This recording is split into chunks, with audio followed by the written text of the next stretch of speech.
Welcome back to my channel. This is 코인 노마드. 안녕하세요, 코인 노마드입니다. 코인게코, 마켓캡, 비트코인, 이더리움 변동사항은 없지만 오늘 상승한 코인들이 있죠. 도지코인과 시바이누 그리고 셀시어스, 셀코인. 일단 비트코인 차트 보기 전에 셀시어스, 파산한 셀시어스는 최근 4일간 이렇게 급상승했죠. 4불까지 갔으니까 1불도 안 되었던 게 4불까지 한 10배 정도 상승했습니다. 왜 이런 현상들이 일어날까요? 지금 다시 하락을 하고 있습니다. 자, 그럼 비트코인은 어떨까요? 비트코인 오늘 어제 이틀 동안의 차트를 보면은 결국에는 움직이지 않고 있습니다. 이렇게 비슷하게 움직이진 않았지만 변동성은 상당히 큽니다. 이런 경우 조정 기간으로 보고 있는데 이 조정 기간이 끝나면은 다음의 움직임은 한쪽 방향으로 압박을 가해서 상당히 큰 폭으로 상승하거나 하락할 수 있다. 무언가 볼 것 같은데 상승할지 하락할지.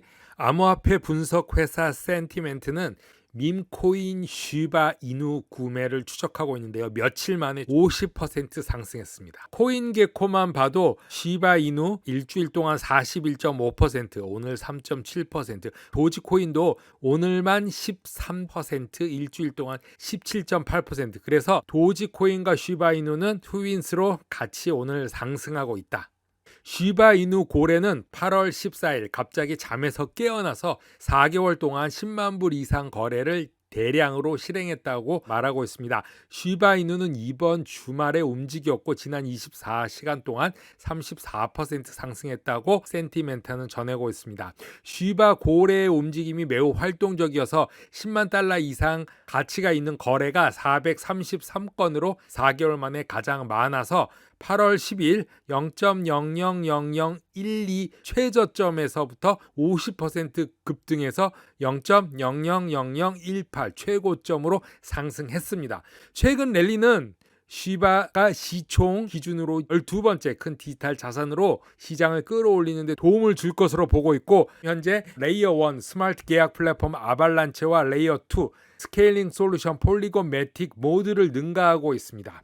인투 더 블락 암호화폐 정보회사는 시바에 대한 보다 세분화된 데이터를 제공하고 있는데 전체 보유자의 60%는 손실 중에 있고 35%만이 미실현 이익 중이라고 말하고 있습니다.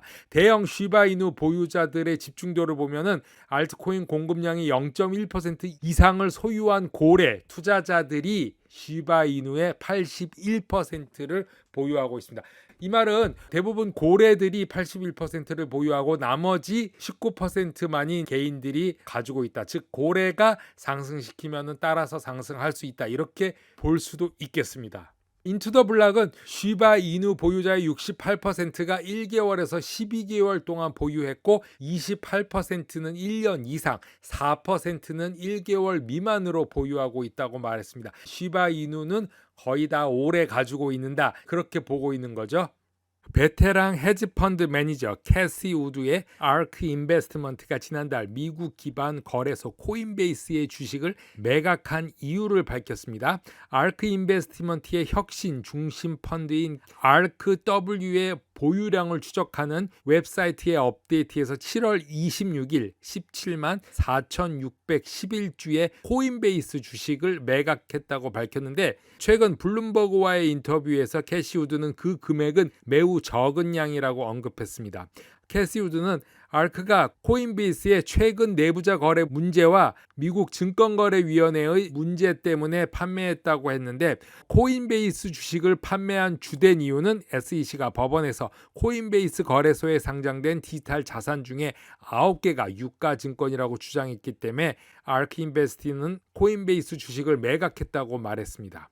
사실 코인베이스 주식이 최근 급상승했기 때문에 차익 실현을 한 것이 아닌가 이렇게 생각이 되어집니다. 캐시 우드의 말에 의하면 불확실성이 조금 더 커졌다. SEC에서 등록하지 않기로 결정했다고 한다면 이 중 몇 개를 상장 해지해야 하지 않냐고 물었는데요. 아크 인베스트먼트의 코인베이스 주식은 127만 6천 주를 보유하고 있었는데 17만 주 가까이 팔았기 때문에 6월에 보유했던 것보다 20만 주 정도 줄어든 147만 5천 주 정도를 아직까지 가지고 있는 것으로 알려져 있습니다. 월스트리트 저널 보고서는 미국의 공적 연기금이 암호화폐 시장 침체에도 불구하고 여전히 디지털 자산에 관심을 보이고 있고 우리는 잘 모르지만 디지털 시장에 투자를 하고 있습니다.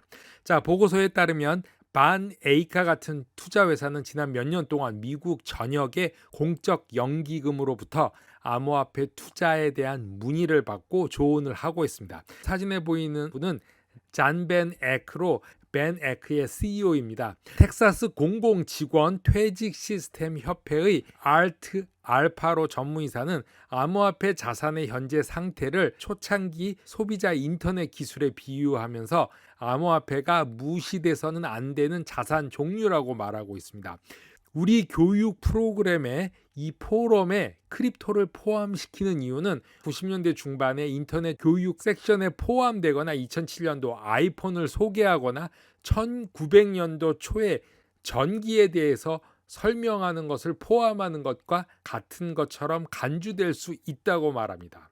그 정도로 중요하게 보는 거죠. 월스트리트 보고서는 연기금이 암호화폐 자산에 투자하는 이유는 매력적인 수익을 추구하기 때문이라고 말하면서 수익률 추이는 연기금의 주된 요인이었으며 기술 암호화폐 자산은 지난 12년 동안 전반적으로 엄청난 수익을 올렸기 때문에 그렇게 놀라운 일은 아니라고 말하고 있습니다.